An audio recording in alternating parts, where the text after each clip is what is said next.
So a recent auction sale through Great Collections has kind of made me want to talk about this because it's one of the sleeper decades to collect in high grades. When we think about the 50s, it's an iconic period in history. There's just so much to love. Okay, the coins, I think, made that transition between what we would consider classic to what we call kind of the modern age. I would say anything like post 1960 would fit the bill. But 1950s, if you can imagine, okay, the wheat cent is up to its waning years of production for that specific design before the memorial design in 1959 would take over. So there wasn't a whole lot of need or want or desire to hoard coins like this. There were some people that wanted to keep mint bags and BU rolls on hand because they figured, well, you know what, it's coming to a close, these might be worth something someday. Well, I think that time has come. Okay, and this coin right here, this 1957, it is a Philly minted coin, Philadelphia, sold through Great Collections. It ended yesterday. And Philadelphia minted coins of the 1950s are extremely difficult to find in top-notch condition, where you're not going to have carbon spots, planchet nicks, scratches, bag marks, weird funky toning from paper rolls, and so on and so forth. So to find a premier example of this type is rather difficult. So this coin right here sold for over $8,200. Okay, it graded out PCGS Mint State 67 Plus, full red. It is a top pop coin. There are 0 coins finer than that. There is no Mint State 68.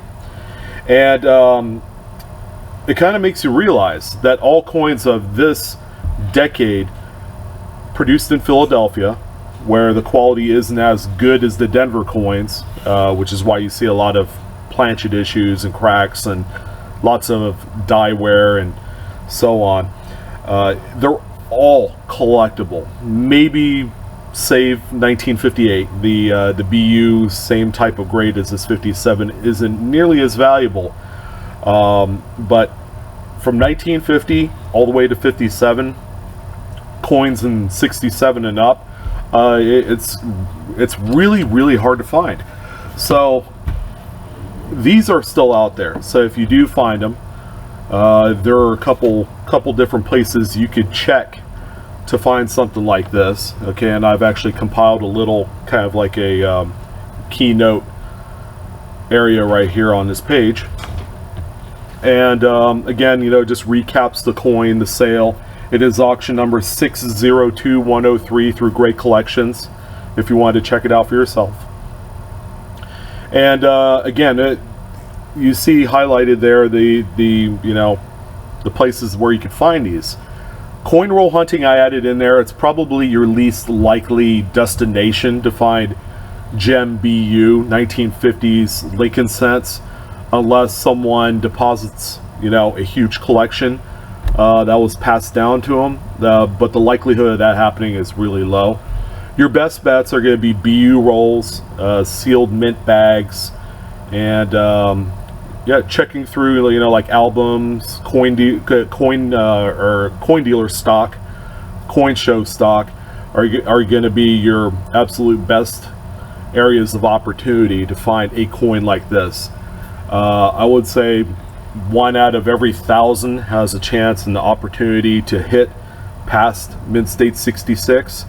So your work is cut out for you, but you see the results: $8,222.62. This is something that, if you're able to negotiate and find one of these examples, it's a huge payday for anyone. So I wanted to take some time to discuss this. It's a really fun sale. Very few Mint State 67 1950s Lincoln cents really come up on the auction place because they're kind of rare, but it also presents a really nice treasure hunting opportunity for those that are ready to embark on such a mission. So if you guys enjoy the video, give me a great big thumbs up, like and subscribe if you haven't done so already. Appreciate it. And I look forward to talking to you guys on more coin related stuff. We got it going on, and thank you guys again. You guys have a wonderful day, and I'll talk to you soon. Take care.